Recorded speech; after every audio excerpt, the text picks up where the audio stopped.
UCLA and number 2 Houston squared off in a game attended by more than 52,000 fans in the Astrodome. It was the first NCAA regular season game broadcast nationwide in prime time. Dick Enberg and Bob Pettit were on the call. The TVS network paid $27,000 for the broadcast rights.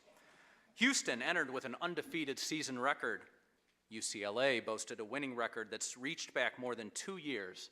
The game was featured on the cover of Sports Illustrated's January 1968 edition. The Cougars prevailed that night, but the two teams met up again in the tournament semis. And the Bruins turned the tables with the assistance of a diamond and one meant to contain Elvin Hayes. That 1968 game is one of the recognized milestones in college basketball's popularity growth. Some of the others are familiar. The undefeated Hoosiers, the Bird Magic game, Villanova shocks Georgetown, the Runnin' Rebels, the undefeated 94-95 UConn Huskies, and in 2010, Cinderella nearly knocked off a blue blood in Indianapolis. As the popularity of college basketball increased, so too did the opportunities for fans to enjoy it. The NCAA recognized basketball as a women's D1 sport in 1982, and 3 years later, the men's postseason tournament expanded to 64 teams. UNC and Duke's February 1995 double overtime thriller brought to age a previously fledgling cable channel known as ESPN2. Forbes magazine reported that a single video recorded of a preseason dunk by Zion Williamson in 2018 generated more than 7.5 million impressions on social media. Do you remember that '68 battle between Alcindor and Hayes? Did you ever arrange your schedule around Big Mondays? Remember Kerry Kittles wearing long socks or Kentucky's icicle uniform shorts? Have you chuckled at the shenanigans of the Monmouth bench players? If so, you're a college basketball fan. Maybe your dream travel destinations include Rupp Arena, the Palestra, the Pat Summitt Court, or the Maui Invitational. Maybe you've seen the St. Joe's Hawk mascot flap its wings through an entire game. Maybe you remember when Gonzaga was considered mid-major. You're a college basketball fan. If you held your breath when Gordon Hayward put up that prayer, if you sing along to One Shining Moment, if you admired Adam Morrison's mustache or Doug Eddert's, you're a college basketball fan. I bet you ached in March 2020 when the postseason got shut down. And I bet the following season left you wanting a richer experience from a fan's perspective. It's been a long 2 years. Tonight we will observe and celebrate the exceptional basketball accomplishments of a handful of players and coaches. Tonight we will applaud the results of their focus, skill, and teamwork. But tonight the first admiration goes to you, the patient and loyal college basketball fan, whether you're watching online or attending here in St. Louis tonight. Way to hang in there over the past few seasons. Give yourselves a round of applause.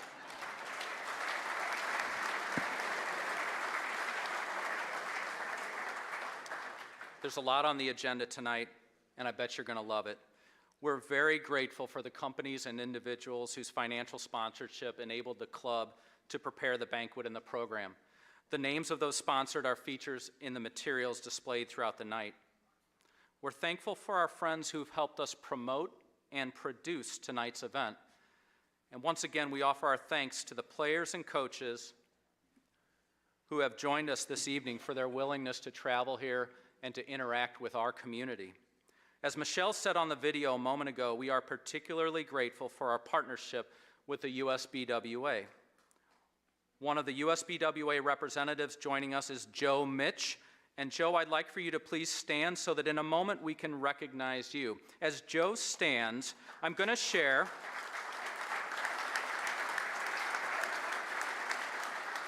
here's some biographical information that I was given about Joe. Joe spent 27 years working with the Missouri Valley Conference. He served as the SID at 3 universities. He worked 44 straight Final Fours during his tenure, and he is now retiring. After 36 years as executive director of the U.S. Basketball Writers Association, to whose Hall of Fame he has been named, please extend congratulations to Joe Mitch.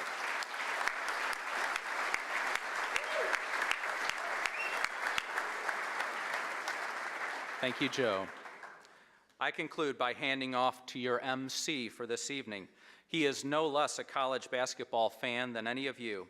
He serves as sports director at local KMOX Radio, and in his spare time, he's called college basketball play-by-play for the Missouri Valley Conference and for various national rivalry games. Please join me in welcoming a fellow member of the Missouri Athletic Club, Mr. Tom Ackerman. Thank you, Aaron. Let's hear it for our basketball chairman at the Missouri Athletic Club, Aaron Paulitz. And ladies and gentlemen, let's hear it for the general manager of the MAC and his unbelievable staff here tonight, Wally Smith.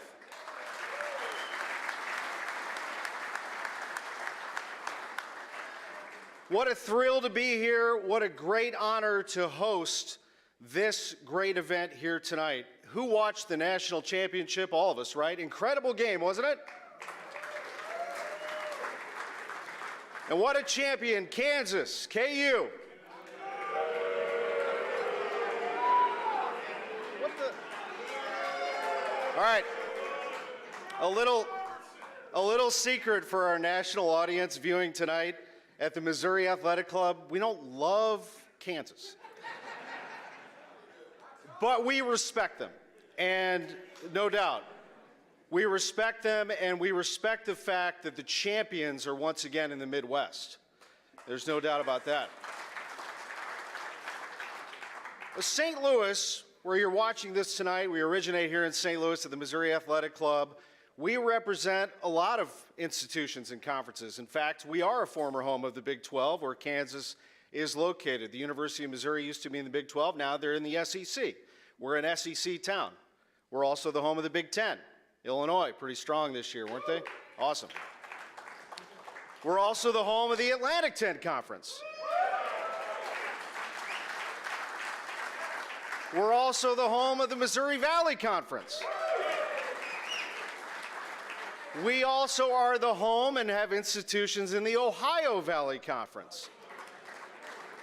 Let's run through it. SEC, Big 10, former home of the Big 12, A10, MVC, OVC. We truly are the heartbeat of college basketball here in St. Louis.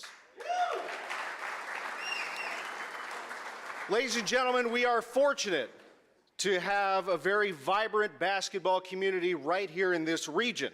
And we'd like to recognize some of the folks who are here in attendance tonight. Joining us, a local college that has run a very successful basketball program for a long time, McKendree University. Their chairman of the board of trustees is Dan Lett. Their athletic director is Anthony Francis. Their women's basketball coach is Carrie Kirchhoff. And their men's basketball coach is also here, George Suggs. Let's hear it for McKendree.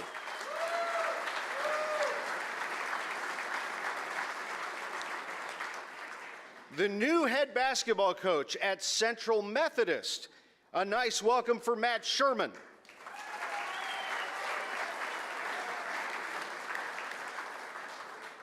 Oh my gosh, he's here, he's been instrumental. You talk about somebody who's helped bring many NCAA tournament regionals to our area. He is the president of the St. Louis Sports Commission, Frank Viverito.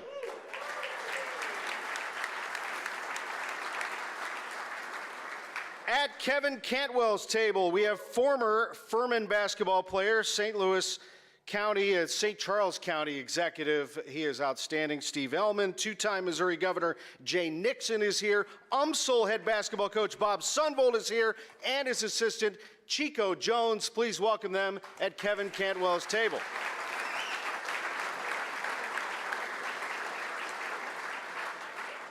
We have a graduate of Cardinal Ritter here in St. Louis, former Georgetown standout. Boy, he was good. 8-year career in the NBA. Please welcome Jahidi White.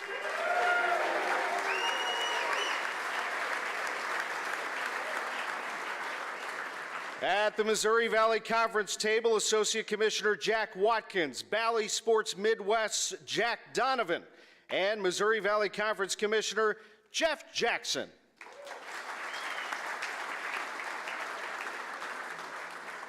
At the Jody Peterson table, look out. St. Louis University Athletic Director Chris May just completed another terrific season with his athletic program, and this guy, head coach of the St. Louis Billikens, is here, Travis Ford.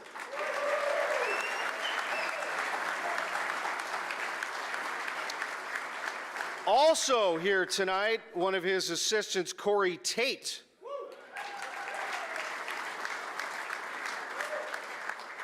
And did he bring some players? Let's hear it for Francis Okoro, TJ Hargrove, and Gibson Jimerson.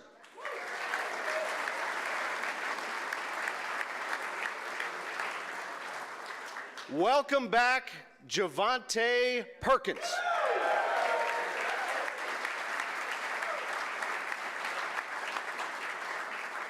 And the nation's leader in assists. There isn't a better point guard, with all respect to everybody here. Yuri Collins.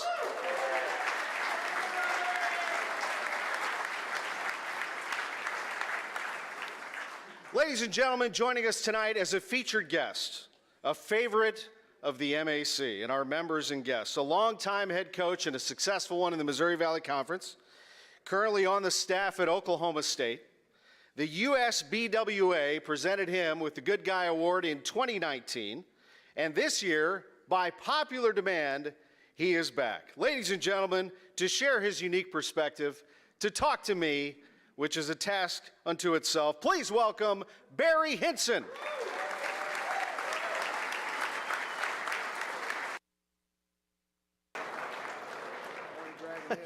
You're already breaking your equipment, Coach.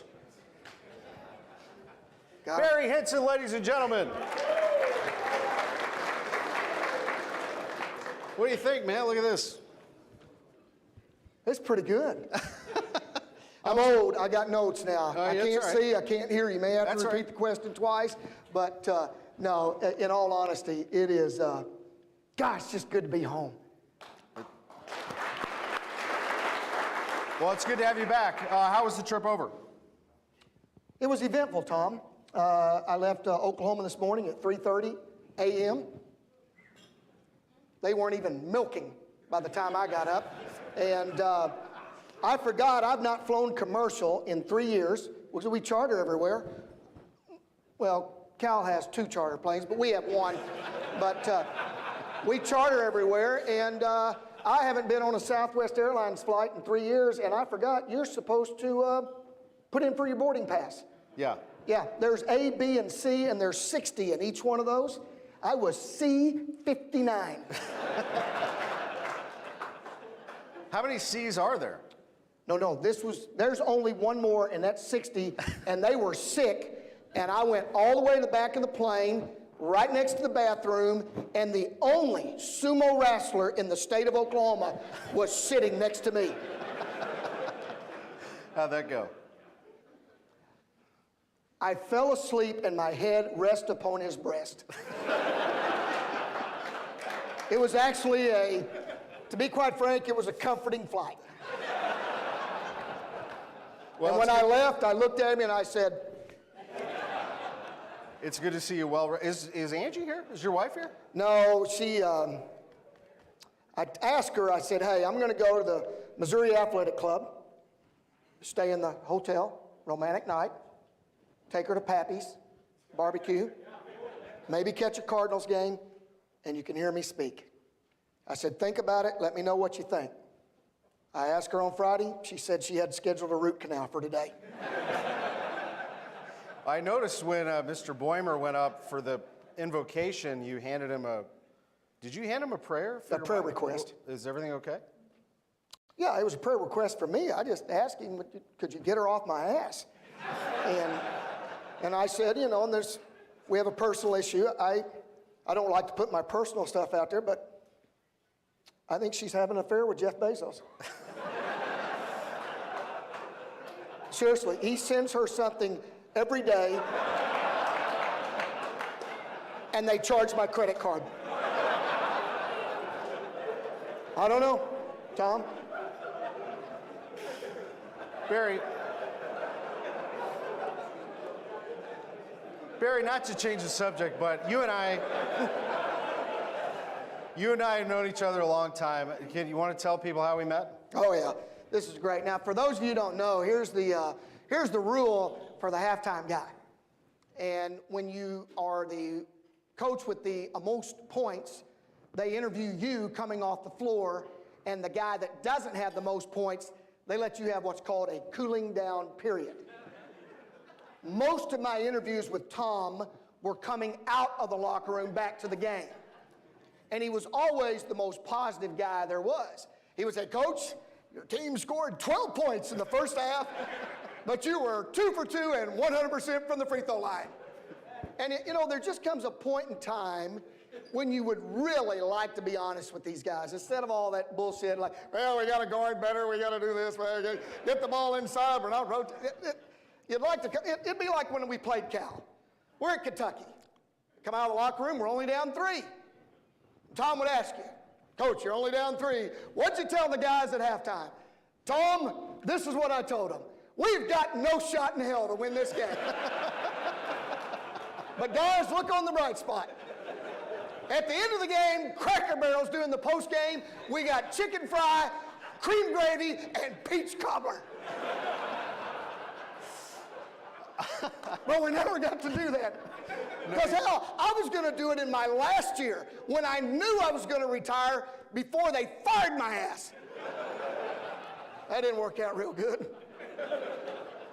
Some great recipients here tonight. What do you know about the recipients here at this event this evening, Coach? Well, let's do the ladies first. Anisha scored 31 points in her first game. 31.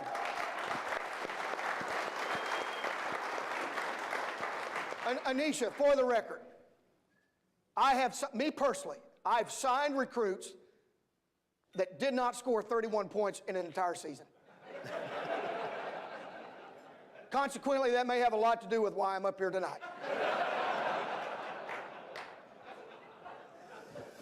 I met Elia at breakfast this morning.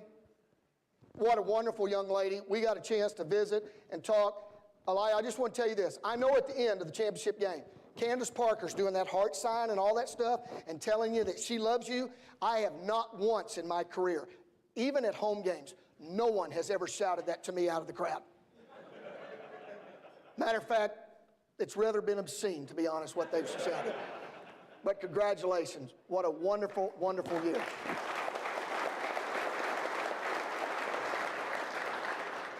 Jabari, where's Jabari?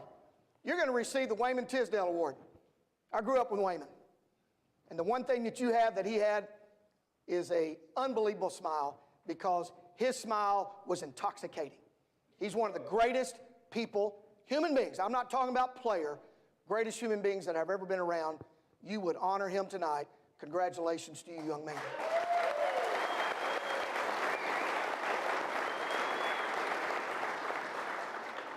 Where Oscar? Oscar? Stand up, Oscar. You just got to see this suit. Oscar, not only are you player of the year, but you are the best dressed guy that's ever been at this banquet. Let me just say this. Bishop T.D. Jakes would be proud of you, my man.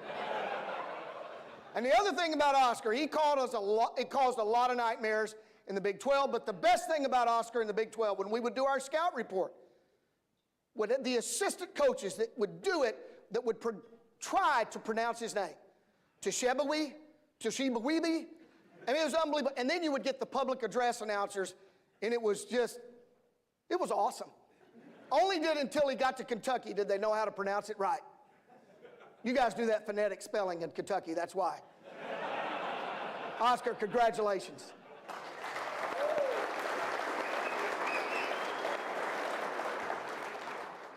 Tommy Lloyd, where are you, Tommy? Tommy, I worked for Mr. Iba. When I went to Oklahoma State University, I couldn't afford to go to college, so I worked for the college work-study program, and I was assigned to Mr. Iba. And Tommy, I'd like to tell you that I saw your teams play a lot, but Tommy, when you're in the Midwest and you play in Arizona, I've already gone to bed and peed twice before you finish the game.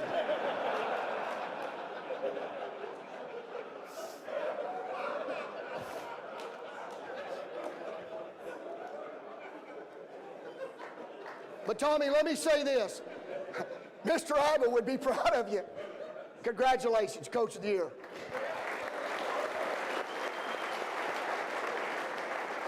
Speaking of coaches, Coach, before we go, Porter Moser receiving the Good Guy Award. Do you have any good stories about him? Well, first of all, one of the most unbelievable, I'm on film, right? You're filming this. I'm Barry Henson from Oklahoma State University, and we do not like the Sooners. But tonight, I am here to tell you that Porter Moser is a good man.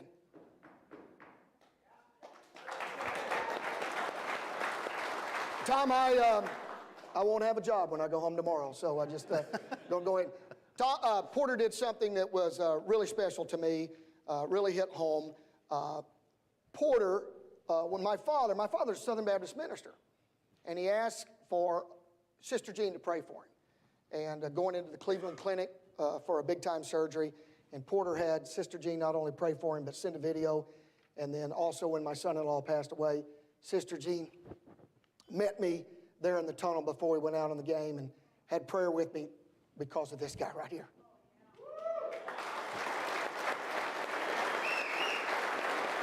Can I tell a funny story?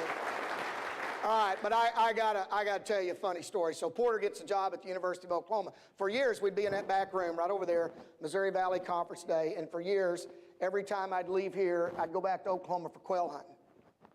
Big time. Where I'm from, Southwest Oklahoma, big time quail hunting area. And Porter he heard me talk about it all the time. We got a job in Oklahoma. And he said, I'm tired of it. Tired of hearing you talk about quail hunting. I want to go quail hunting. I said, you got a gun? He said, yeah, I got a gun. I said, well, I'll set it up. So I drive down to Norman. Marlowe's about an hour from straight south of Norman. Got him there, and we're going to go out to Phil and Patty Fleetwood's. Lifetime friends. Patty and I went to school together. Phil's a little older. He's much like all of us men. He married younger and really succeeded at it.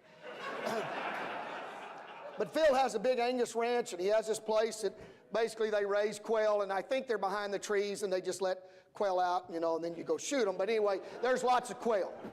And I asked Porter, pack your gun, let's go, we'll pick you up, we're going to go quail hunting. And you can quail hunt anytime during the day. You don't want to quail hunt in the morning because bird dog can't get scent because of the moisture on the grass.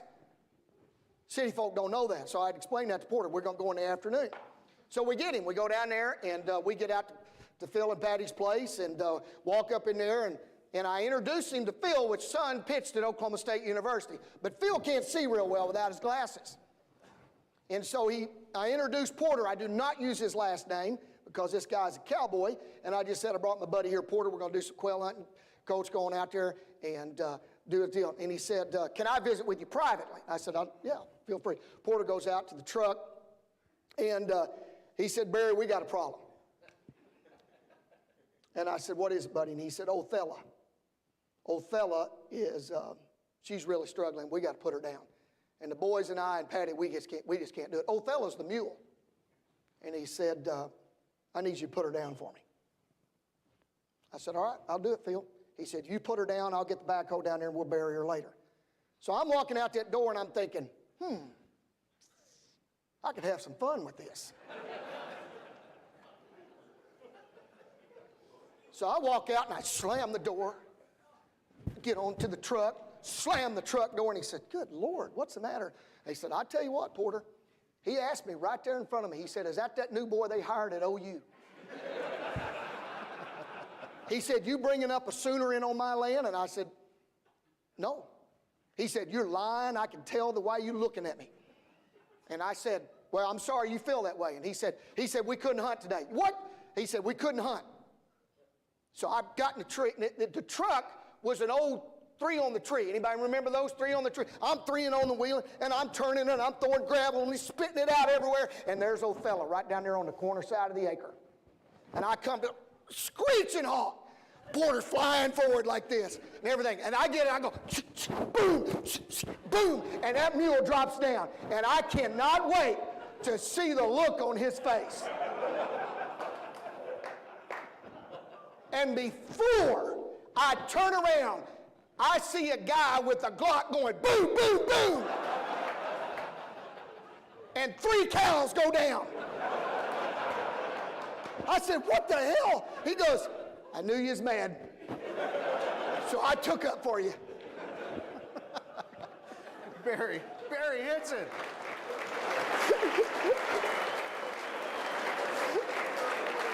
Hey, Coach, appreciate you being here, and thank you for everything here tonight. We're going to have a great night.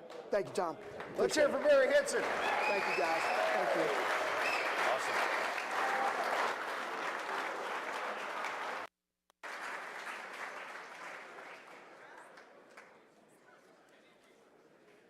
Ladies and gentlemen, the Men's Freshman of the Year Award is named after the University of Oklahoma great Wayman Tisdale.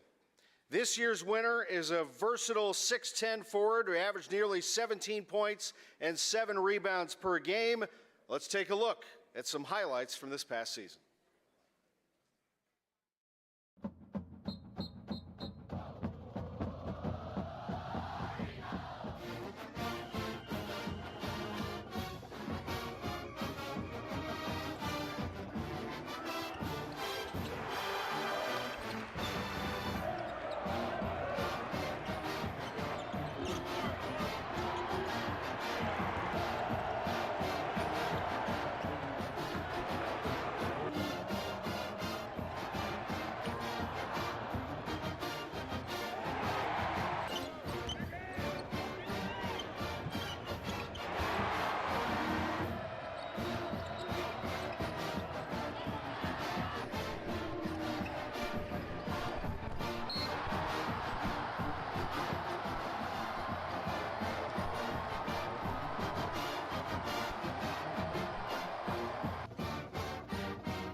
Ladies and gentlemen, please welcome to the stage the 2022 Wayman Tisdale Award winner from Auburn University, Jabari Smith.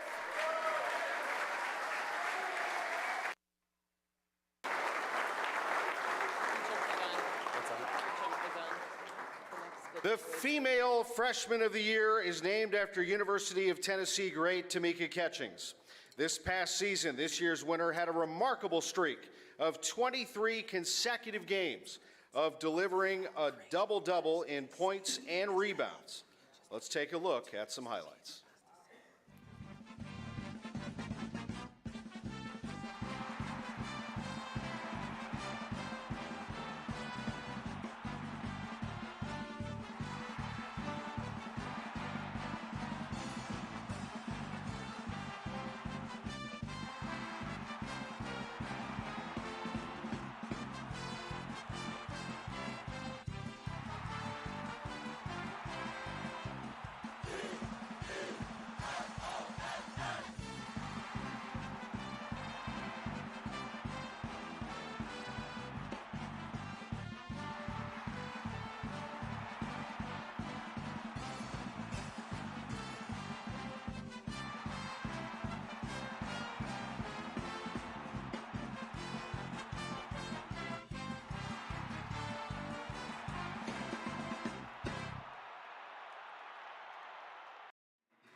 Please welcome the 2022 Tamika Catchings Award winner, Anissa Morrow.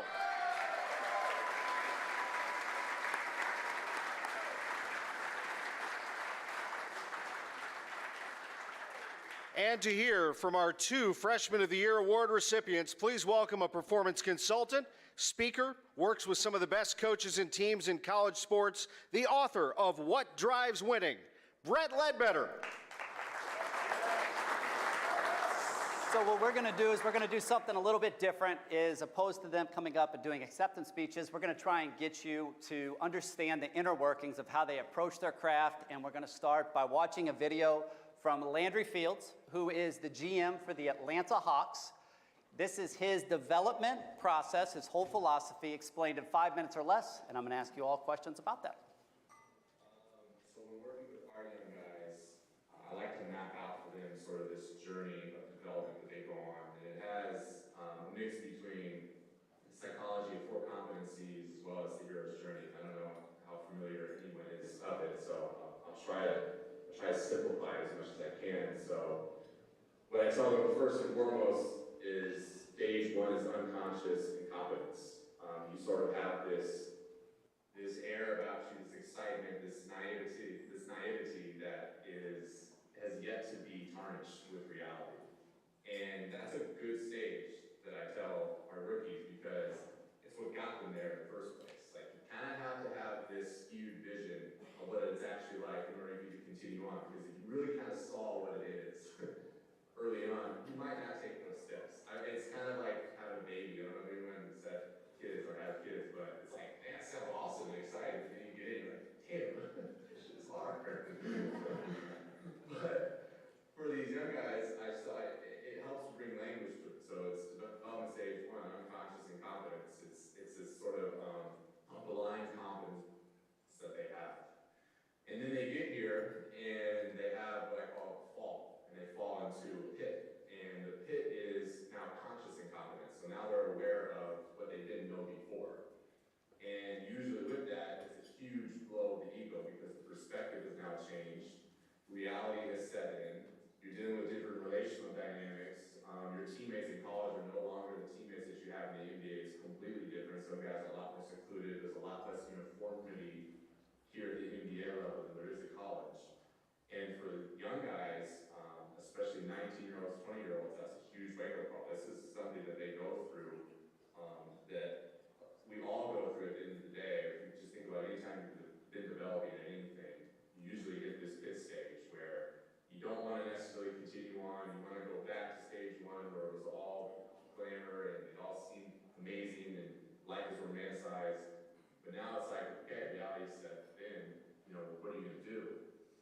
And by bringing that language to it, they start to have, their confidence starts to wane. So if it went from blind confidence, now it goes to no confidence. And so what I try to encourage them in is like, this is a crucial, necessary part of your development because here's where you're going to grow in competency and also your character. You don't want to get 5 years down the line with a great deal of competency but no character to back it up because character is ultimately what's going to cause your downfall. Not necessarily the competency, although you need to have that too. So bringing that language to them is helpful. And if they can accept that, if you can make peace with that stage, like making peace with the pit, you are less able to continue on over some time period into the third stage, which is conscious competence, where you're now aware of what you're beginning to get better at.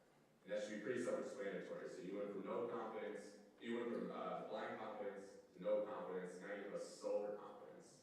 And you gotta have that soberness about how you're viewing yourself, how you're getting the lay of the land, and the practice over and over and over again. And then through any repetition, as we all know, we use tying your shoe as an example. Over time, you can tie your shoe well, you would know when I'm talking to Brett, and then, maybe one hand at some point in time, because you've done it repetitive over and over and over again. That's the same thing like in basketball, where I tell them, like, you're just gonna have to give it time. And then you enter the stage 4, where you're in this flow state, you have a mature confidence now. And that's unconscious confidence, where you're just kind of doing things without necessarily thinking about them. And I use the example of like Kobe Bryant and Michael Jordan, LeBron. Like, these dudes are not out there worrying about their footwork or worrying about their jump shot. They're in a completely different flow state. And that's the ultimate goal. And if you want to tie in the hero's journey to that, you need somebody beyond you, beside you, behind you. So I encourage them to find a guide, somebody that's going to help bring it to help, and then find a teammate where they can pass along any of the information that they're giving so that they relearn it themselves, but also help the next generation. That's behind, but beside is when you have somebody that's kind of in the trenches with you. It's always better to go through things with a partner. As you listen to that, what do you think? I feel like I've experienced that throughout my freshman career. Of course, you come in super confident, and then you meet every one of your players, and they're the exact same as you. They were the best people on their high school team. So it's about like competing every day. When did you know you were in the pit? When I had a family death, and throughout the season, I kind of got in the pit.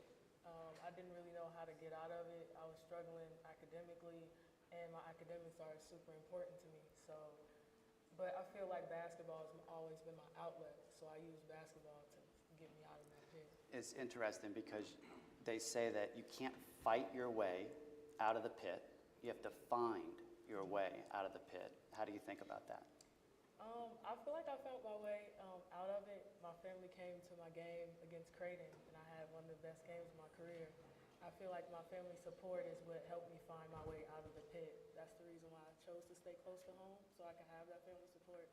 And in the end of the day, it helped me get my way out of the pit. Beautiful. Your thoughts? Yeah, like she said, just coming into a new program, you know, with a lot of new players, a lot of new faces, you know, you got to find a way to bond with them on and off the court. And that was my biggest thing, just coming in and building relationships. You know, I knew it would click on the court just how good we were, so I just wanted to come in and just build relationships and just go from there. And as an underclassman that's very talented, and then you start getting more and more shine, how do you navigate the dynamics with the upperclassmen? I feel like that's not really the hard part when you got people around you who really want to see you succeed, who really want to see you do your best. So it wasn't really hard about that, you know, just bringing them with you and just focusing on winning, you know, not focusing on yourself, just focusing on the task at hand, winning games and just getting better. It's beautiful, and there's an example from a coach. So in basketball, college basketball, we know that the games are 40 minutes, and we know that there's 5 players. And so a coach has 200 minutes that he can dole out to the team. So a coach asked everyone on the team to write down how many minutes they were going to play. Then they added all those minutes up, and it was 300 minutes. Which shows that expectations can't match reality in that situation. Why do you think people don't include adversity inside their expectations? Because adversity is tough. Going through adversity is hard. Sometimes you don't know if you'll get through your adversity, so nobody wants to include it in their process. Yeah, like she said, like you don't really think about that. Like when you're a kid, you don't dream about bad games. You know what I mean? Like you don't dream about you having a bad game in a tournament. You only think about you hitting the game winning the tournament. So when adversity comes, you just have to find out how to cope with it and how to get through it. And both of you have had great success. And you've also had freshman teammates that haven't had as much success, and they probably look to you as peers to help them through that. What's the best thing you do to help them when they're in the pit? I would say just rely on your teammates, you know, like just rely on them to get you out of that, you know, lean on them, ask people around you. You know, you can't get out of it by yourself, like she said. And why do you say that? Because it's hard. You know, you're 18 years old. You know, you haven't been through a lot, so you just got to find a way to get through it and just have people around you to help you get through it, parents, family members, anybody. And when you get through it, the next time you go through it, it won't be hard. And as you went through the season, you finish, you look back on it, what is the thing that you would tell your day one self as you entered campus? This is something that's going to surprise the hell out of you. How much fun you gonna have? Like,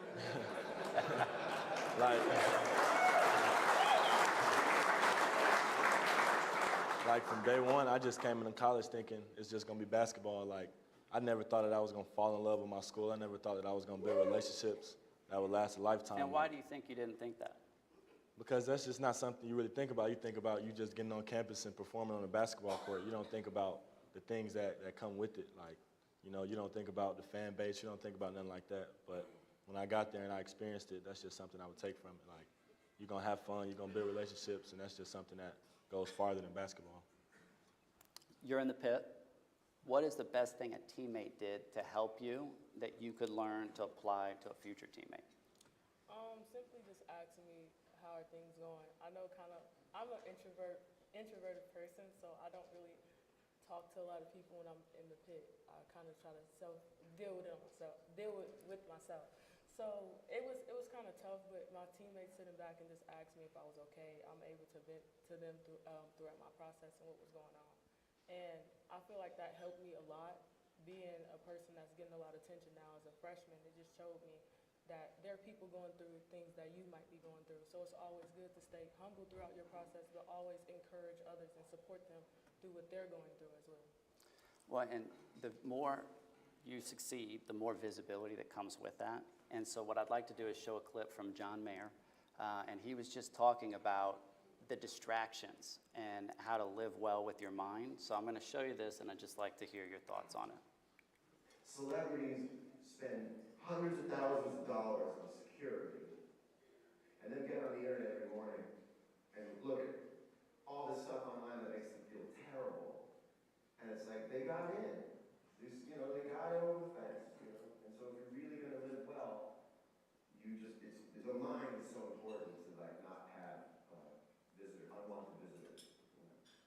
So you spend so much money on protecting your physical space, but then you get their phone and you give them access to your headspace. What have you learned about social media? For me, I try to stay away from it, to be honest.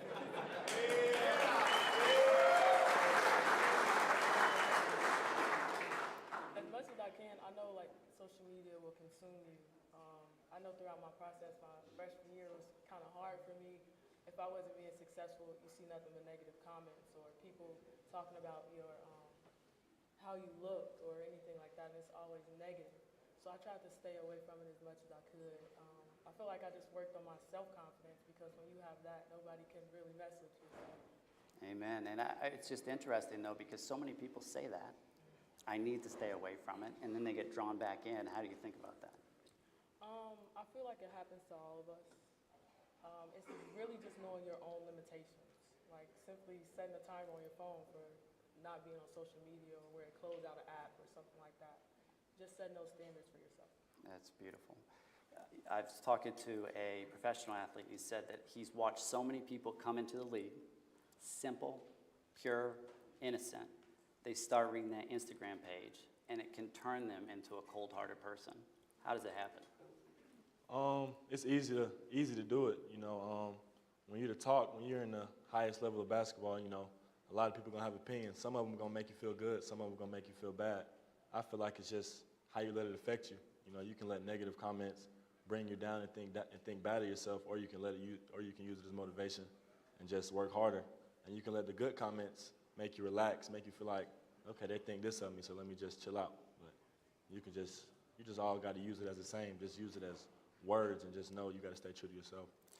The last question I have for you. The higher the level you go, more people focus on what you haven't done as opposed to what you have, right? Mm-hmm. And we know that when we're unhappy, think about this. When we're unhappy, we're focused on what we don't have as opposed to what we do. When you think about LeBron and you think about the world looking at what he hasn't done, despite what he has, how do you think about his inner strength to combat that, to not let it get noisy inside? I don't know. I mean, I just look up to him so much for that because, you know, so many people say different things about him. So many people think differently about him when he has done everything that everybody said he wasn't. Like, he's still doing everything that everybody said he wasn't, and he's still proving people wrong to this day. So for him to just keep being him to just keep doing what he's doing, I just can commend him for that, and I just look up to him. And one day, hopefully, I can do what he's doing, just stay true to yourself and just never change. Last question for you is, what makes it hard for you to be you? That's a good question. I would say thinking that you'll fail. Sometimes trying to be yourself or be unique, we fear failure. So I would say that's one of the toughest things for me. And how have you improved your relationship with failure? Just accept it. There's no way to be great without failure. So. Powerful. Let's get it up for these two.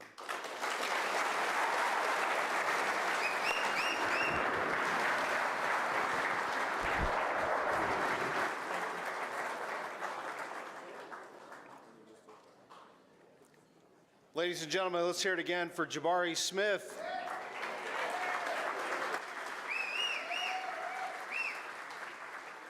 And for Anissa Morrow.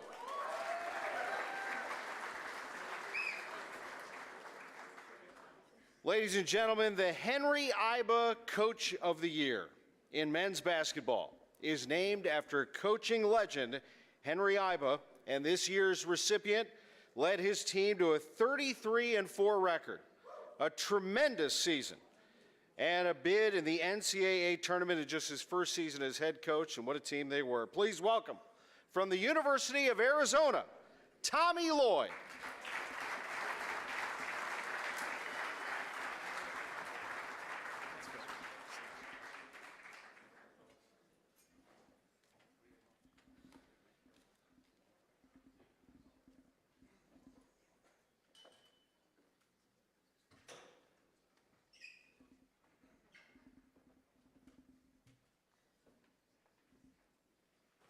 Oh, you didn't send a video in, man?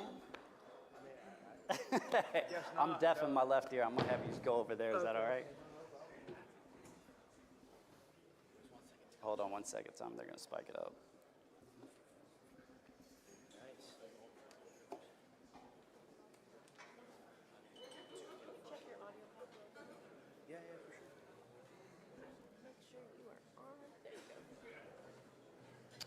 Okay, You ready to rock and roll? Dude? let's do it.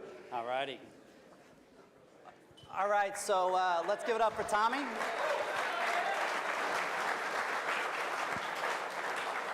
So Tommy, what I'd like to do is I'd like to start with the last 2 games that you experienced at Gonzaga. All right, so Okay. I think you'll So remember do they have the this. history here, right? A little bit of history. Yeah.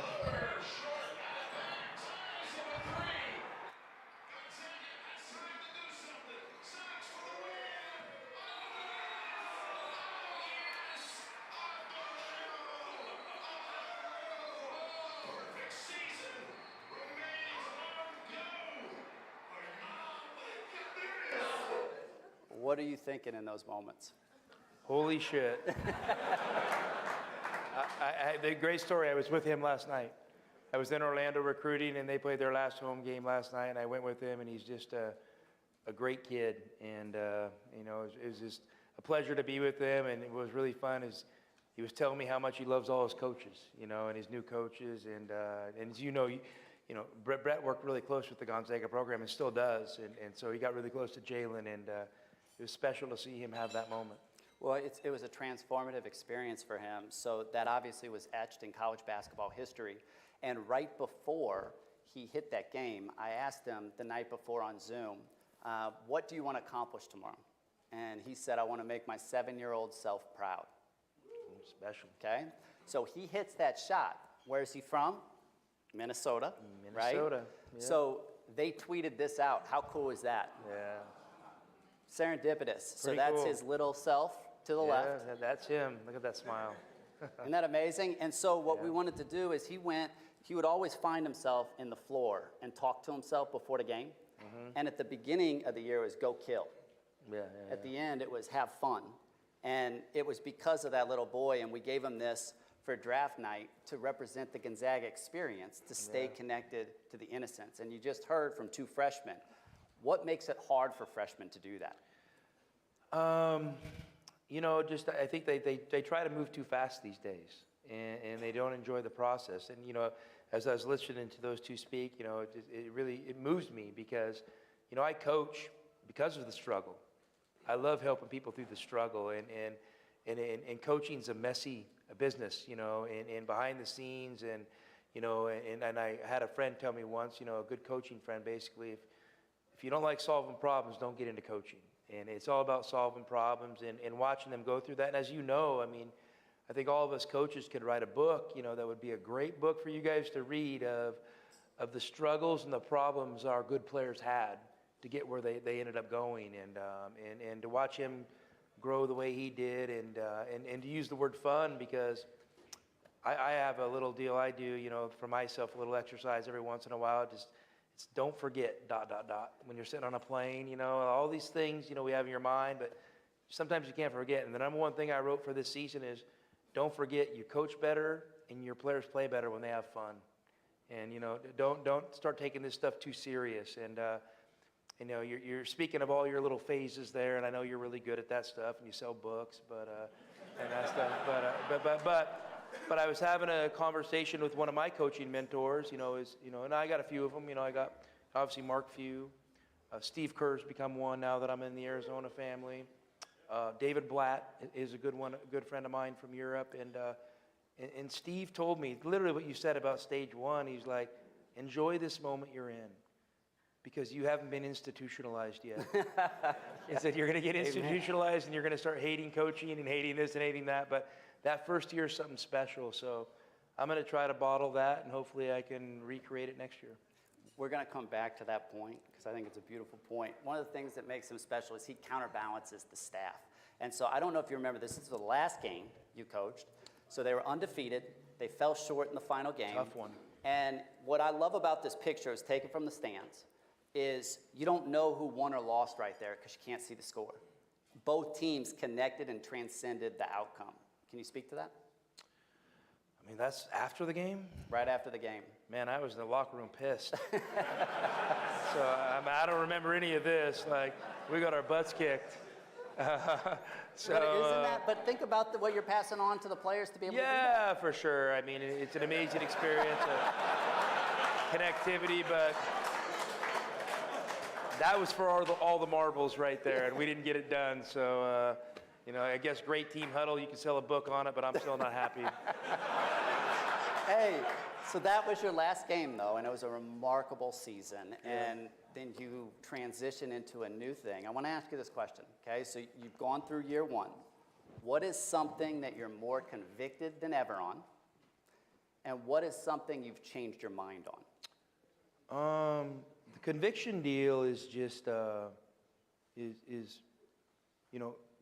not going to use that word, I mean, to use the word again, but do what you're convicted about. You know what I mean? For me, I mean, that was, it's a crazy story. I mean, people probably don't know this, but I followed Sean Miller, who did a really good job at Arizona, and some things happened, and next thing I know, I'm the head coach, and Sean and I live literally across the golf course from each other. We can see each other's houses. That's a true story. And so I went and met with him about a month on the job, because I was like, hey, this guy's a hell of a coach, and he and I were coaching friends.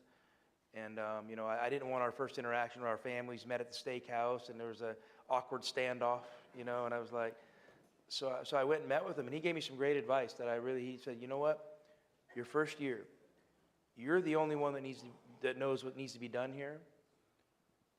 Follow your gut, do everything you want to do, don't listen to anybody else. And I'm like, but the message was, do what you're convicted about, do what you believe in. And so I followed that all year, I really did. And it really helped me, I think get the place off to a good start, because, as a new head coach, you can question yourself, and I didn't take a small job, I took a monster, and that fan base, they were patient till we won 3 games, and they were wondering if we're going to the Final Four, and I'm like, oh my God.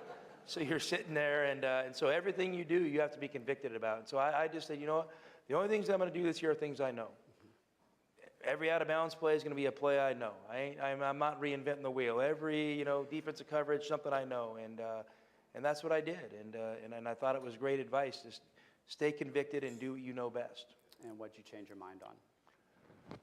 Change my mind on is like, man, when do I get a day off? As an assistant coach, you have all these built-in days off, Especially for Mark. But hey, and Mark Few's a great head coach, and Coach Cowell's in the room, and all these guys are. But as an assistant coach, sometimes you get a little sick of your head coach, and so hey, coach, I'm going to go out recruiting. You go take 2 days on the road, a little personal vacation. You go down to L.A., you watch one game, you come back and say, hey, I think he's pretty good. We should offer him, and then.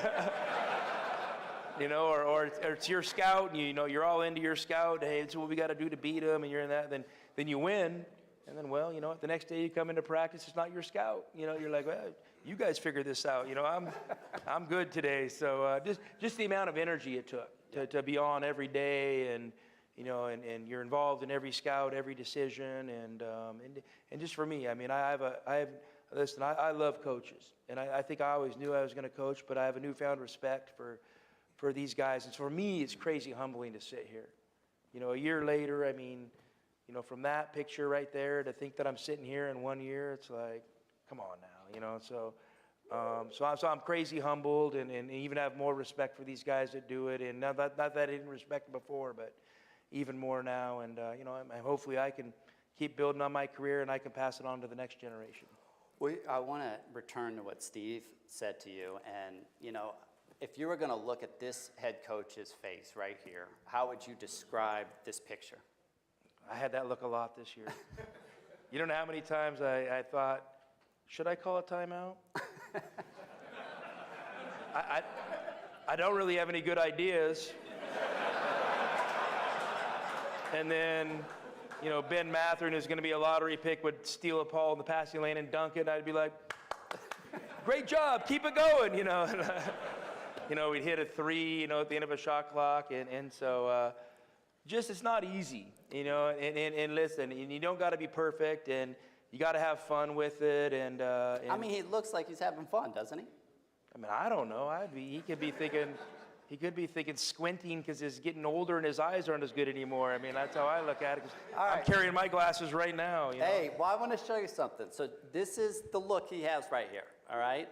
And first-year head coach, infancy stage, just like you. This is what happened seconds before. They're playing the Chiefs. The week before, the Chiefs went down in overtime and ran and won.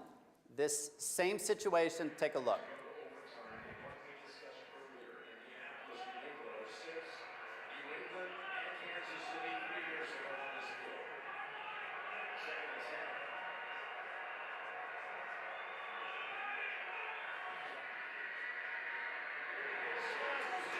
Got it?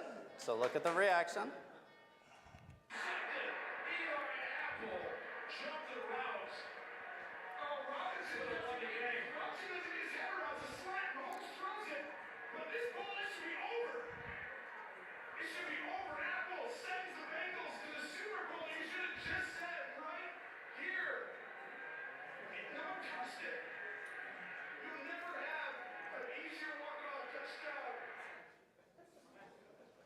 I don't know if that's a smile. I think you're reading into that too much. I think that's a, oh shit, we had it done. Yeah, that's the look I look at that. Like that's the look. Well, I want to tell you something though, because I showed this to a coach and he said he hasn't been tainted by the profession yet. Yeah, yeah. What does that mean? You know, I mean, that's an interesting question. I think the institutionalized things are really interesting. Like, you know, the pain of those losses are real. You know, I mean, that's the one thing about coaching, which is so great about coaching. It's an all-consuming job, and the highs are high and the lows are low, and it's really cool to be in a profession like that where it means so much, it impacts so many people. Yeah, I mean, I don't know. I mean, Look at this. Okay, so we go there. Yeah, I'm happy. Yeah. Right? Yeah. So how do you maintain that? What I want to do is I want to show you something. So anytime, like this was at the banquet for Coach K. Mm-hmm. He's won 5 national championships. Yep. Take a look at this.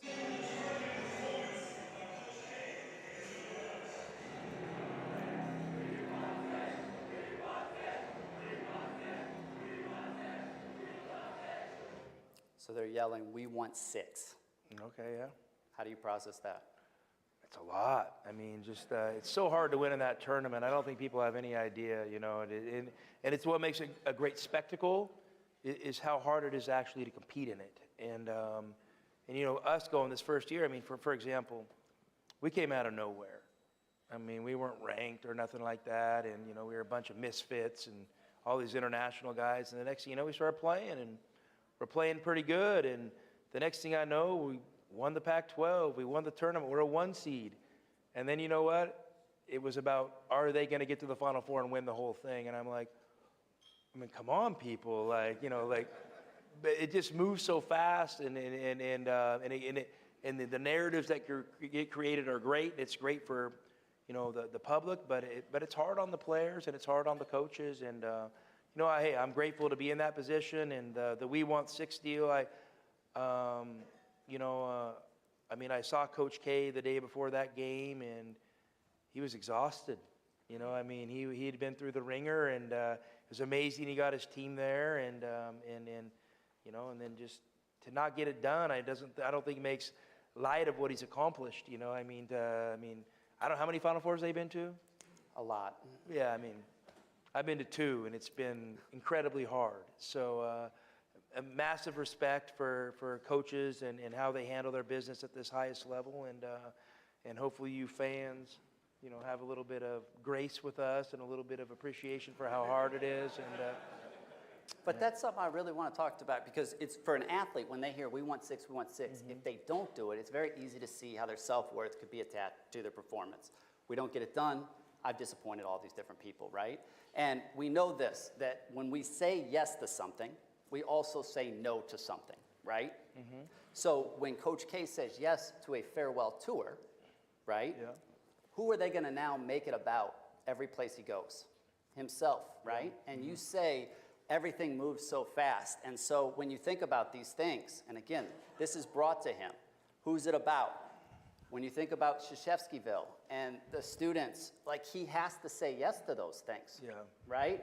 Now, my question to you, and this is no judgment on him, I want to be very clear, I have nothing but respect for Coach K.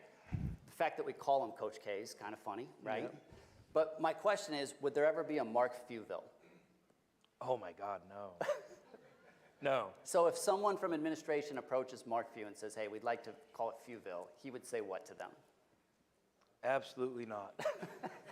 So my question to you is, that's the system right there. Yeah. They build you into these mythical figures, so recruits want to play for you. So how do you, in the infancy stage, because you know that they're going to start promoting all this stuff that you've done to try and build some momentum, how do you not lose yourself to that? I mean, I think you just got to be honest with yourself and be who you are every day and understand, like, listen, I'm a small town kid. I'm from, you know, the foot of Mount St. Helens, you know, if you guys know where that is. I mean, my dad's a carpenter, you know, and still 70-some pounding nails and wearing a tool belt to this day. And I think you honor that, you know, and you know, I'm glad I've got to the level I'm at, but I don't think it doesn't make my life any better, or, you know what, I'm still a dad, and I still got kids that are a pain in the ass every day, and you know, my kids won't go to school, and it's just this COVID deal is crazy. Like, how do you get a kid to go to school at 8 o'clock in the morning till 2:30 every day? They won't do it anymore. Like, so just you know, just being normal, and it's humbling, just being a parent, and you know, and at the end of the day, I want to honor our players, and I want everything to be about our players. I've had a good life, and hopefully I'll continue to do that, but I'd rather have them get the shine and all the honors. Let's give it up for Tommy. Thank you.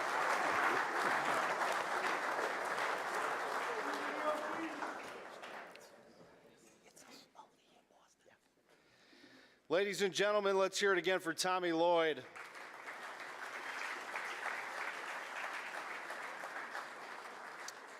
This year's recipient of the Female Coach of the Year is being honored with a national award by the USBWA for the 4th time. She won 2 Player of the Year awards at the University of Virginia and now has won her 2nd Coach of the Year award. She was unable to be here tonight due to the WNBA draft, but we have a video. Let's hear it for South Carolina head coach Dawn Staley. Can't be here this evening because of the WNBA draft. If you had one message that encapsulates this team, it would be what? I mean, it's probably one of my life mottos, and that is, the disciplined person can do anything, and our team really displayed discipline when it was probably the most unpopular way of playing, sacrificing, committing to making this year special.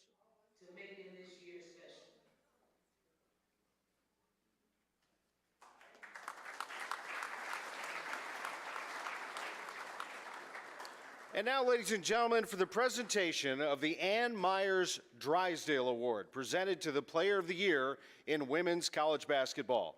Please welcome the first female president in the history of the Missouri Athletic Club, Angie Mingus.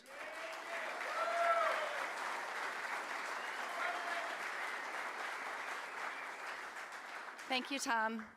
I'm super excited to present a women's award. I totally believe in the power of women's sport, and so this year's Women's Player of the Year led South Carolina to the national championship. The 6'5" forward won both the SEC Player of the Year and Defensive Player of the Year awards. So let's take a look at some highlights from this amazing past season.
welcome the Ann Myers Drysdale Award winner from the University of South Carolina, Aaliyah Boston.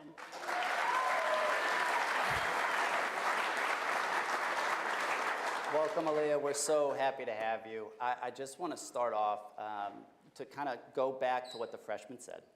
And I want to share with you a National Freshman of the Year, something that she said right after she won the same award, and just get your take. What line resonates with you most? This is us reading it to a basketball academy. I brought what she wrote down right here. I'd like to read that to you guys. She said, "My struggle is expectations. My biggest struggle is dealing with expectations. I set my standards so high personally that it's not okay to fail, but it should be. I haven't been able to accept that yet. I've had a lot of success through my soccer, especially this past year. So how do I match or exceed that so I don't let people down? So many people from family, friends, coaches, teammates, and media all expect something from me. They want success. And when I'm not succeeding, they don't want any part of it. If I don't maintain my play, my characteristics, my purity, if I make a mistake, everyone is watching, judging. It feels as if they're waiting for me to fail so they can say, I told you so, or she's not the golden girl that everyone thought she was. For me, it's everything. I feel watched, pressured, and judged for every little thing that I do or said. I can't say that I'm not grateful for that because it's what brought me success. It's what made me, I guess, popular in the soccer world. But with that comes so much pressure. I'm scared to fail. I can't fail. I can't fail for my family. I can't fail for my coaches, past or present. I can't fail for my teammates. I can't fail for all the people who told me that I couldn't do it. I can't fail for myself. I would really say it's probably the last line, I can't fail for myself. I think even at the beginning, she talked about how she set her expectations really high, that it's not okay to fail. And honestly, I resonate with that because, I think I put a lot of pressure on myself because I want to make sure that everyone who's watching me is proud and they see me succeed. And so hearing that, it's kind of like, well, she's not the only one going through that, but definitely that because you want to make everyone proud. And the minute you feel like you're not doing that, then it kind of makes you feel like you're completely failing at everything. And as you look at some of the freshmen that come into your program and they start to feel that way, how, as a veteran teammate, do you help them? Well, I really try to start before they even get to college. Like when we find out we're recruiting them or that they've committed, I try to talk to them before they even get here to try and help them with kind of any situation or any ideas that they might have. And I think a lot of it just comes with a lot of communications. Freshman year is hard, but I also like to remind them that they're not the only ones going through it and that they're not the only people in the freshman class. And so they need to take advantage of talking to their teammates and talking to family and just making sure that they're communicating everything. And when you yourself get into the pit, how do you navigate that? Well, first thing is I pray a lot because that's like the first thing for me. It kind of gives me a sense of peace. But I talk to my family and my coaches. Sometimes I get in the pit and people are confused as to why I'm even there. But it's just the amount of pressure. It's hard. Every day you come and you want to make sure that you're doing everything right on the court or the field, wherever you're playing. And so just a lot of talking. You know, it's so funny because the SEC Commissioner, Greg Sankey, we did a little interview with him, and he talked about you. And take a look at this. If you watch Aaliyah Boston play basketball for the University of South Carolina, I said this on TV, she's still having fun. And the threat to college sports is not name, image, and likeness. It's not transfers. We've forgotten it's supposed to be fun, joyous, and something. Thoughts? Yeah. I try to have fun. I try to have fun because that's the reason I started playing basketball was because I enjoyed it and I have fun. And so sometimes, we put pressure on ourselves, but it's still fun. And when you stop having fun with it is when you should Well, how do probably you stop. navigate that? Because you have this pressure that you're putting on yourself internally for high standards, but it then looks like you're having fun. What is the process to get yourself to that space where people have lost joy playing the game? How do you find it back? I think it's just a balance of off the court activities. I think you need to have something that takes your mind off of everything that's happening within your sport, and that kind of gives you a balance of, well, when I'm off the court, I'm able to do this. And like for me, I make a lot of TikToks, and so that kind of keeps my balance, keeps my balance a lot. And so when I get on the court, I know that this is only for our 3 hours that we're practicing or just for our game, and so I'm making sure that I'm having fun with everything I do with it. And how would you describe your relationship with social media? Ooh. It's getting better. I'm starting to use social media a lot more than I did. I was never really a social media person. Honestly, not until NIL started becoming a thing. I mean, I would post maybe like once a year. You guys should follow me on Instagram, aaliyah.boston. I'm starting to post a lot more, and I'm starting to enjoy it, and so it's pretty fun. And I just think about this. These are the questions so we'll ask athletes and coaches, all the things that get in the way of their team maximizing potential. As the leader, what is your role in attacking these? Your role is making sure that everyone has the same goal. As a captain of the team, we just try to make sure that everyone's on the same page at all times. A lot of things can happen. There can be a lot of distractions off the court with family or even significant others, or even just looking at just social media in general. You want to live up to what you see being posted everywhere, but making sure that everyone has the same goal, and if people seem distracted, that you bring them back in line. You know, it's so interesting you say that, because there's like an image that you curate for social media. And it can be exhausting trying to live up to that in social situations. How have you navigated that? Well, I've always just tried to be myself, no matter what. I think that's the best bet, because when you try to pretend to be someone you're not, it gets overwhelming, because you're not sure when's the last time you were that person or how to become that person again. And so honestly, just staying true to yourself throughout the entire thing is going to be your best bet, because no one can take anything away from you if you're just being yourself. I mean, they can feel free to judge, but I mean, you're having fun, so who cares? I love it. And the last video I'd like to show you, I'd just like to get your thoughts on this. What do you think about this? Some people are in it for the legacy. They're in it for the legacy of what do I leave behind. And I have great respect for that. I'm in it for the experience. I'm in it for the journey of it. The doing of it's the thing. Everything else is a bonus. The doing of it's the prize. You said something about cats that I saw, that it wasn't your favorite end product. Well, I haven't seen, and I will say this, genuinely, when I came back from shooting cats, my friend said, how was it? I was like, I had the best time. I have no idea what it's going to be like. I was like, no idea whatsoever. I just thought it was admirable that you could separate the doing of the thing and the joy in working on that set and whatever outcomes there may be. Well, you have to, because you cannot judge the success of something on its success. It's got to be what it did within you. Because if you're only defined by things that are outside of you, that I think is a lost cause.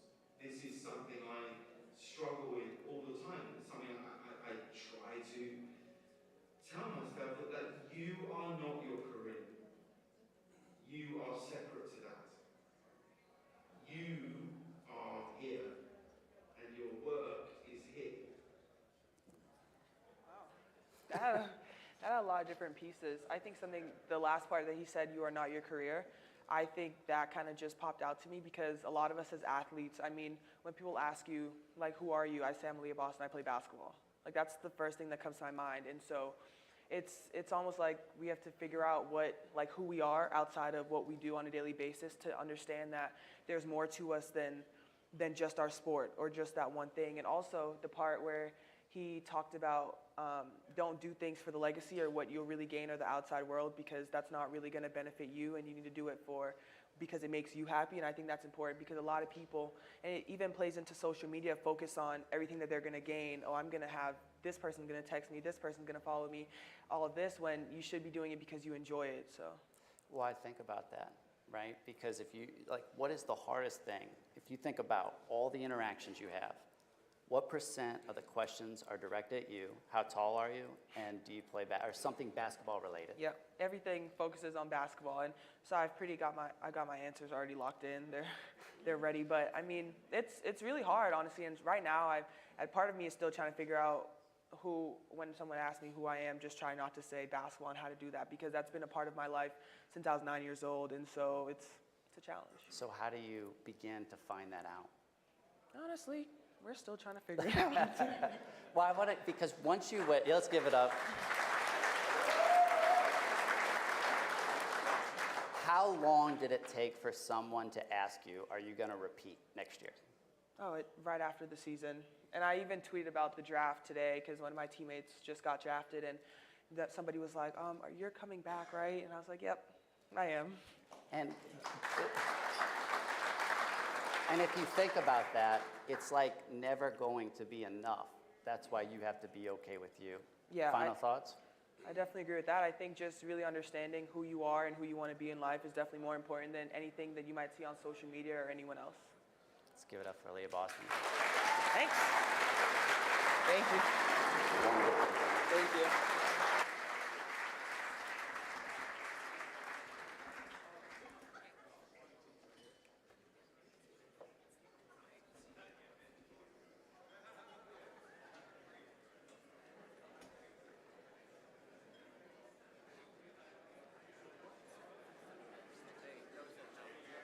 Ladies and gentlemen, at this time for the presentation of the Oscar Robertson Trophy Award winner, please welcome the president of the U.S. Basketball Writers Association, Joe Mitch.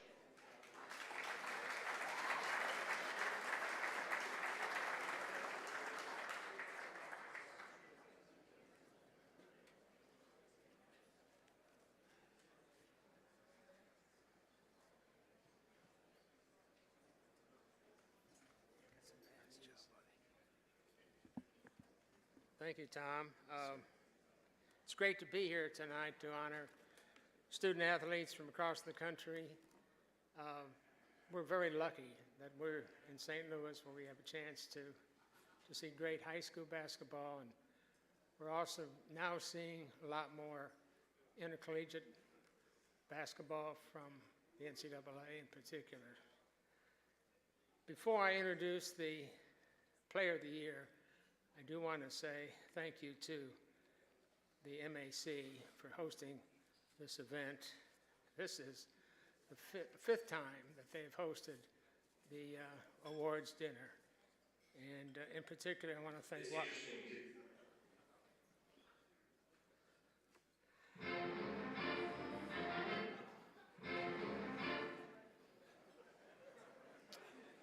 I forgot what I was saying here.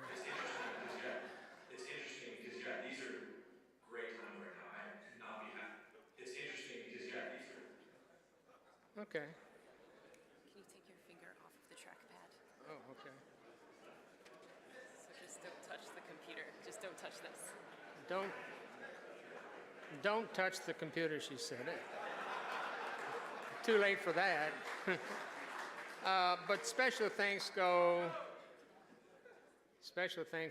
to General Manager Wally Smith, President Aaron Powitz, Associate Jim Wilson.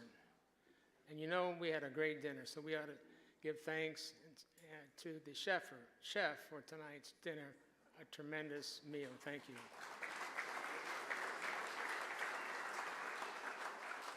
The Men's Player of the Year Award is named for Oscar Robertson, three-time Player of the Year at the University of Cincinnati, who is considered by many to be the greatest college player of all time. Oscar WSBWA played at the University of Kentucky. He was an All-American, first-team All-Conference, and he finished the season as the nation's leading rebounder, over 15 rebounds per game.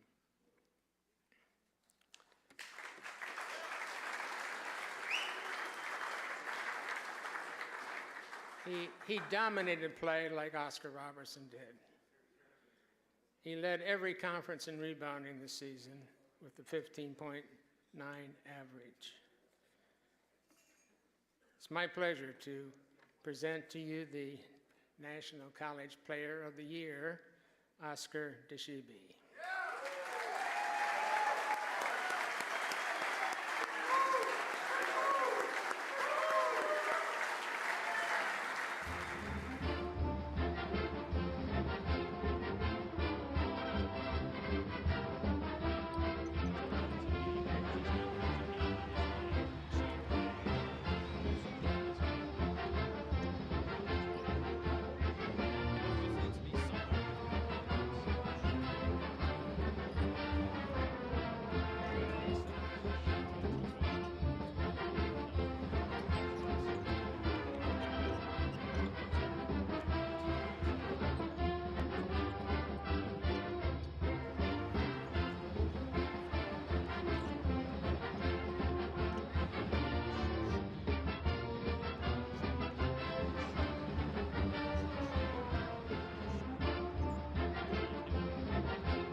about you, but I could watch that highlight reel all night. What a player.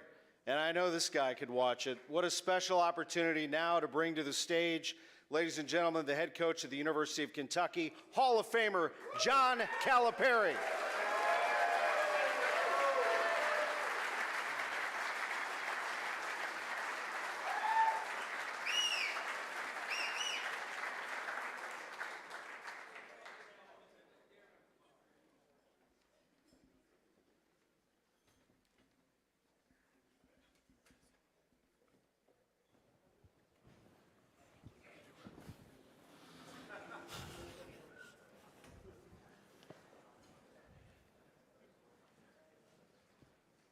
Hello. What are we doing up here? What we thought, Coach, is that we could take a moment and let the two of you, first of all, Coach, describe, if you would, for the crowd, what we're seeing here. What kind of a player, what kind of a person playing for your program? This is going to be a little more serious. The most important thing that I can tell you about this young man is his strong faith is his foundation. I am a sinner. And why are you laughing? I'm serious. And when I'm around him, I really feel like a sinner. But his strong faith, I think, is what's kept him going. The second thing I would tell you, he's an unbelievable teammate. His demeanor, I mean, he got fouled on every possession if you watch this play. I mean, there was officials telling me, tell him to tuck his shirt in. What? Tell the guy quit jerking it out of his pants.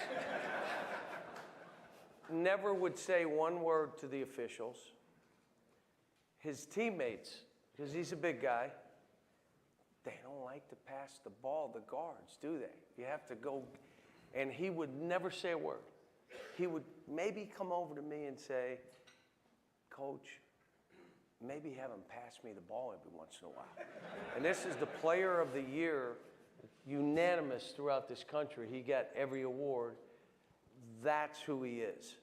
And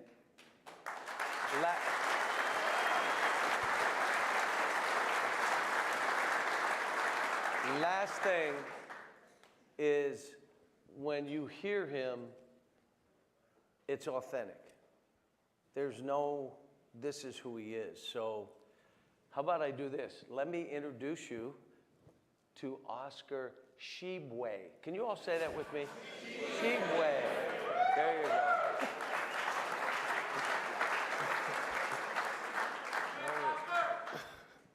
Thank you very much. I really appreciate it. It is an honor to be here for the trophy.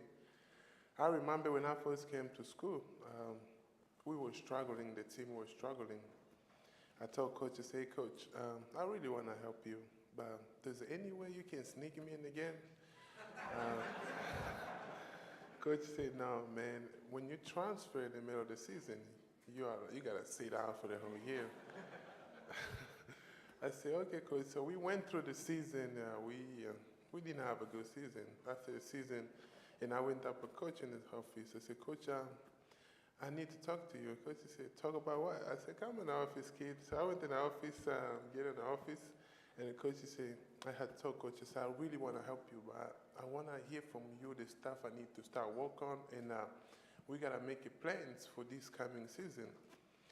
I told Coach, I said, I know one thing I can do better is rebound the ball right now, but I need to work on my offense and move, because when I first came, I don't know if I was overweight. I don't know, because I was not moving like Coach wanted me to move. I know Coach was getting pissed off all the time underneath the rim. All the time. So I told Coach, I said, I want to average 20 rebounds. Coach said, 20 rebounds? I never see anybody average 20 rebounds. So, and I said, okay, Coach, that's what I'm trying to harvest this season. So when we went through the season and everything, I told Coach, help me in the offense, but I can help you with defense, grab a rebound. So we went through the season. I was working hard. I still can't believe I'm receiving this trophy without accomplish what I promised him, 20 rebound. I only grabbed 15. I said 16.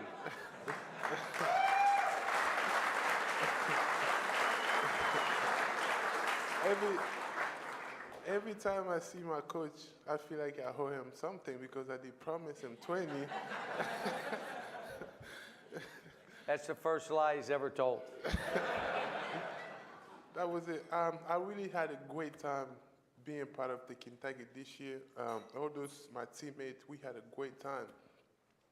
Most of the thing I always do is before the game is call all of them in my room. Come in my room, we gotta talk. Everybody gonna come in my room. First of all, I say, we gotta read scriptures. We gotta read this scripture. God wants us to read this scripture. It's gonna help us with the game with a different mentality. We're gonna go with the Word of God. It's gonna encourage us to play like warriors. Everybody gonna be like, come on, man, like we good, man. We don't wanna, we don't wanna hear that. The best thing I've done, like, because I know God want me to help somebody else. I wanted to start with my teammates. Is to help with them with the Word of God, because the Word of God always changes people. It changes people, make you become a warrior. It make you start thinking at a different level. That's why I feel like I'm accomplishing these things, because for me to start with the Word of God, because the Word of God is everything is possible if you just trust in God. And my mom, I called my mom about this trophy. Hey, Mom, listen, I'm a National Player of the Year. She said, what is the National Player of the Year?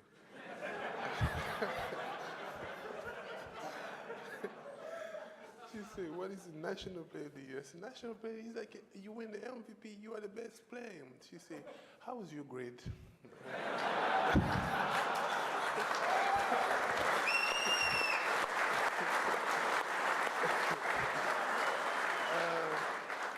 I said, it is so crazy. You don't even get excited. You're asking me about grade? I said, okay, we're going to talk about grade another time. In this moment, I feel like I got to celebrate what God is bringing to my life and everything. It is haunting. My mom, funny thing is, she never understands basketball, the game of basketball. Even I send the video, watch the game.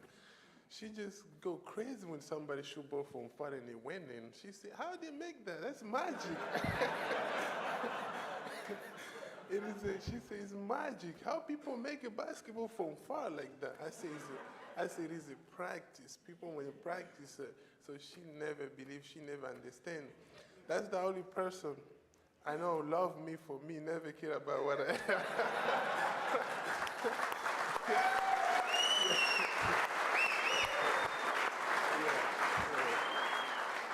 I'm very excited to be here, and I'm very happy. And I thank God to be here. I don't think I could have done it on my own, but God has brought me here to show all the people what He can do more in me and to help others too. So I'm very excited, and thank you very much.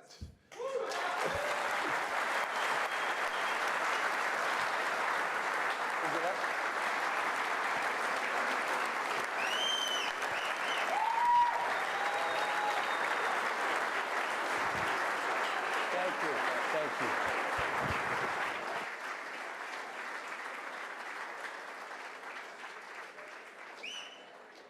I'll tell you what, that was awesome.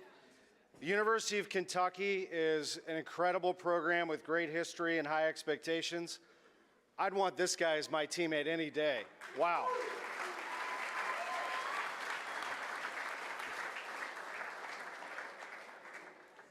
Ladies and gentlemen, the USBWA presents the Good Guy Award to an individual who works with members of the news media to promote college basketball.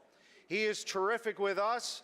He has been for many years, and we're going to spend a few moments with him to wrap up the evening. Please welcome the head coach at the University of Oklahoma, Porter Moser. What's up, man?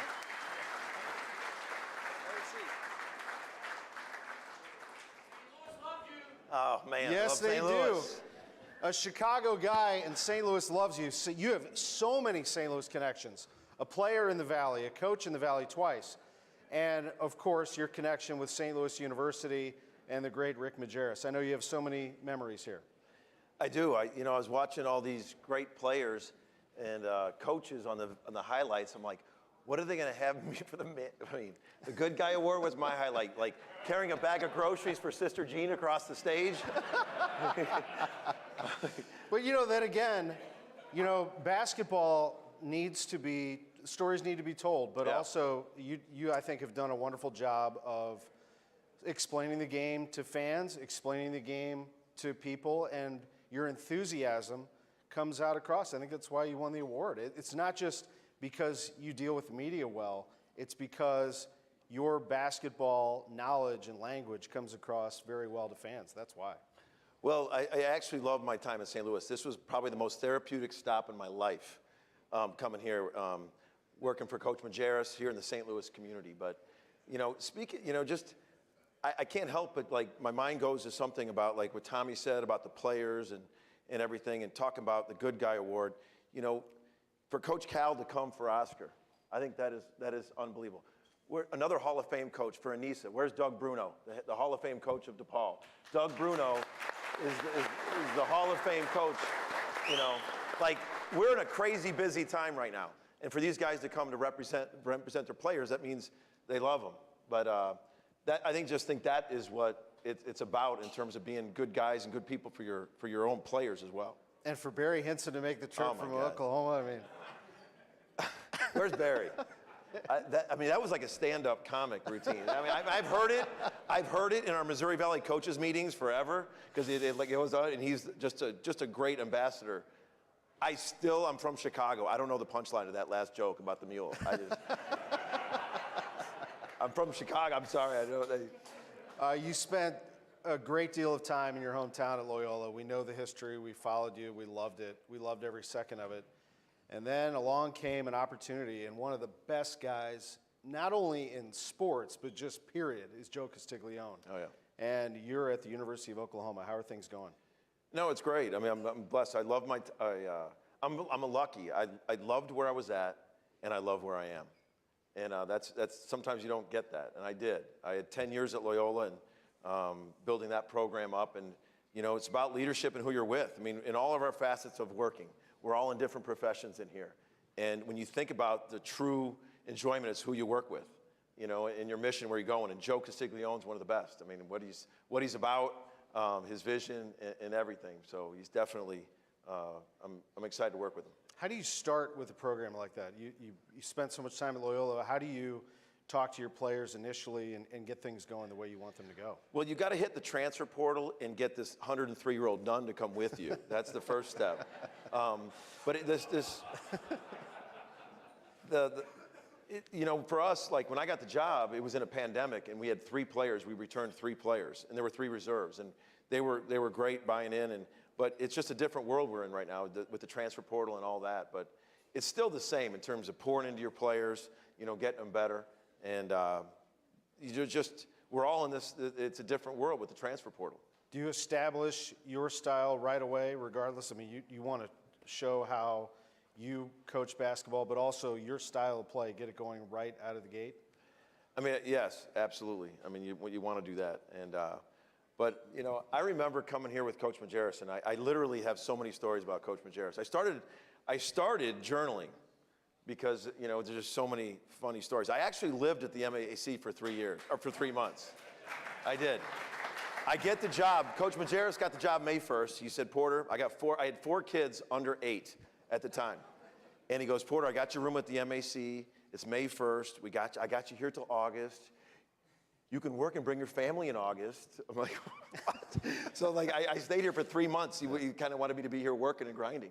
But I thought the MAC was awesome. So I had an unbelievable experience at this MAC, man. I did. It was kind of deja vu walking in and seeing that court and going in there. But it was great. So I actually started journaling and watching Majerus here, and he was so good about instilling where he was. And I think that's a big key for all of us with this transfer portal, is to stay true to who you want to coach. And You know, it wouldn't be, you know, I told you I started journaling. I got like 100 Majerus stories, so I got to share one Majerus story because every Absolutely. time, I mean, I got a lot. But in terms of like recruiting who you want, I don't know if you remember, we right when we got here, we had a couple, like one big man, and he's like, it was like June, and coach is like, hey, Porter, we need to sign an all-league big guy. I'm like, no problem in June. They're all over the place, you know. So we signed a junior college player named Barry Eberhardt, and Barry Eberhardt was this. I don't know if you guys remember Barry, but Barry was he was a junior college player from Coffeyville. He's from Detroit, and his upper body, he was huge. He was like an Adonis. And coach had an affinity for post players. He just wanted, like, he looked at Barry and he wanted him to be Charles Barkley. Barry wanted to be Larry Bird. He wanted to be on the perimeter shooting all the time. And so they were going back and forth, and it was probably February, and they were just, I mean, they loved each other off the court, but it was just a battle. So we're in a game, and this just shows you about Coach Majerus with his, I got to put this thing in there because I got to stand up to do this. And we're in the middle of a game at Chaffetz Arena, and him and Barry were going at it, and Barry gets a loose ball, and he picks it up. It's like a 50-50 ball, and he picks it up, and he starts dribbling it. And we're all like, oh, Barry, pass it, pass it. Barry's dribbling it up, and we're like, pass it. Barry, don't. So he's dribbling up, and he's like a 3-on-1, and he throws a behind-the-back pass. And it sails over Kevin Lish, over the cheerleaders, and into the crowd. And it was a media timeout. And Coach Majerus, he walked up and he kind of always, he goes, Barry, you're off the team. So we're like, so Barry comes over to Al Jensen and I, and we're like, he's like, what's I do? Barry, you're not off the team. Just go to the end of the bench. What did you learn from him, Coach Majerus? What I learned from Coach Majerus, you know, he was to sit in a room and watch, like the attention to detail, first of all. The attention to detail is just off the charts. To sit in a room with him, you know, he didn't have, you know, he would just watch and like how his mind worked to the game plan. I learned that you had to get at Pappy's early because when the barbecue runs out, they're done. Like we'd go with Coach Majerus. I always felt sorry for the people behind Coach Majerus in line. You're like, damn, when the barbecue's done, they close Pappy's.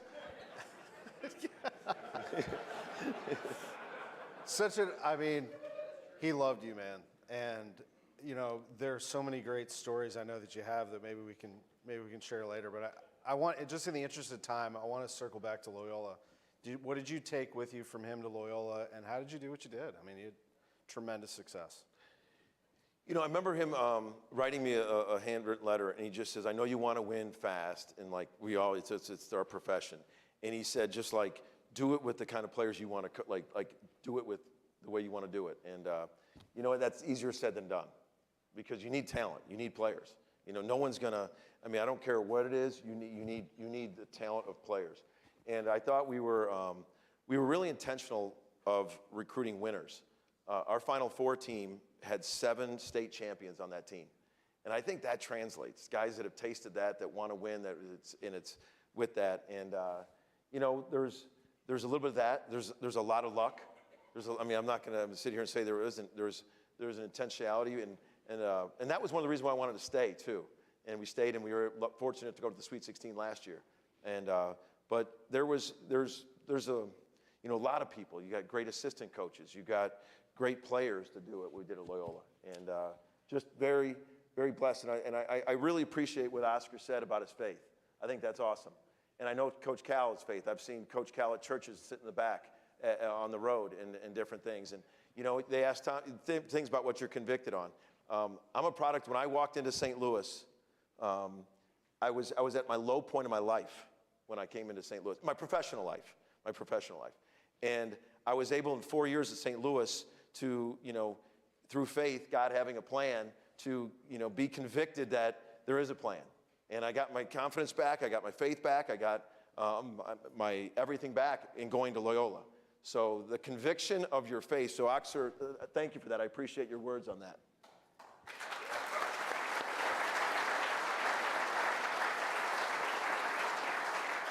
I guess just on that note, last thing, what is your best day? It doesn't have to be the best day. But what is like the best day for you? Okay, this is crazy you said it. I have it, so I was named head coach at Arkansas Little Rock.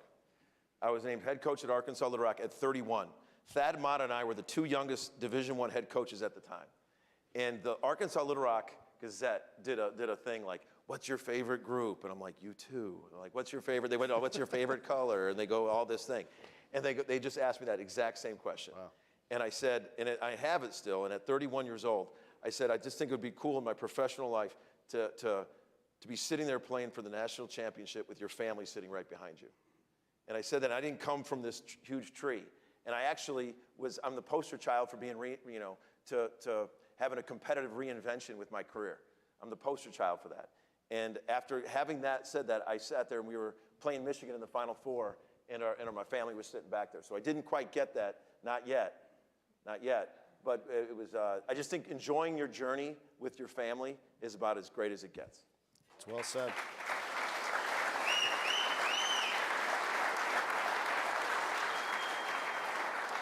I think we end with that. Our presenting sponsor is Gallagher. Our award winners, how about a round of applause for them? What a great night. Some of the best coaches, players in our game today, all in this room, the Missouri Athletic Club's Missouri room. The USBWA, thank you. Thanks to all of our sponsors. And thank you, Brett Ledbetter, outstanding. How about a round of applause for him? We hope you have a great night, and we will see you very, very soon. And go Cardinals.